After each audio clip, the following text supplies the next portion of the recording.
ሁሉ የባህል ምግብ ነው? አዎ ይሄ ሁሉ የባህል ምግብ ነው። ታዲያ ባለቤቴ እኮ ክትፎ መስራት አችልም እንዴ?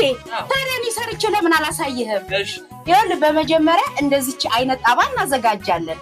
ከዛ በኋላ ቅቤያችን በዚህ መልኩ እንደዚህ እናደርጋለን። እያየኸው ነው? ለሚስት ደግሞ በደንብ አሳያት። ከዛ በኋላ በምትፈልገው መጠን ሚጥሚጣህን ታደርጋለህ። አየህ ንገራት በል ያየኸውን ሄደህ ማስረዳት አለብን። ይሄን ሚጥሚጣ ካደረግን በኋላ እንግዲህ ሚጥሚጣውና ቅቤው ምን መሆን አለበት? አንድ ላይ መዋሃድ አለበት። እያየህ ነው? በደንብ ንገራት።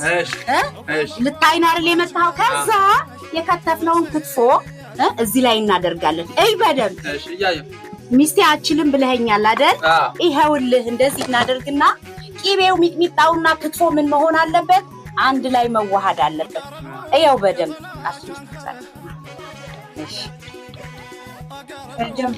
በልዩልህ እንግዲህ በዚህ መልኩ ክትፎውን ሰርቼልሃለሁኝ። እና አሁን ምን መሰለህ እኮ ጎረቤታችን እኮ ያቀምሱኝ ነበር ክትፎ እና ታዲያ እኔም ላቅምስሃ። በልዩልህ በመጀመሪያ ደረጃ ራሱን ስትይዝ እንደዚህ ታደርገዋለህ። ከዛ በኋላ እቺን እጥፍ ታደርግና ይኸው እንዲህ በደንብ ያዝ። ከዛ ትቀምሰዋለህ። አዎ ይኸውልህ በደንብ በልተህ ለሚስትህ አሳያት። በጣም ነው የሚጣፍጠው። ይኸው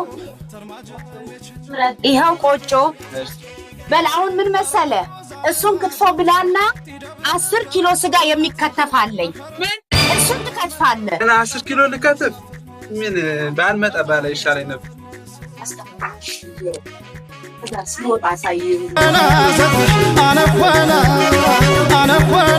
እየበላ 10 ኪሎ ስጋ ክትፍ ስላልኩት ነው ይህንን የመሰለ ሙያ እያስተማርኩት ስጋ አልከትፍም ብሎኝ ሄደ።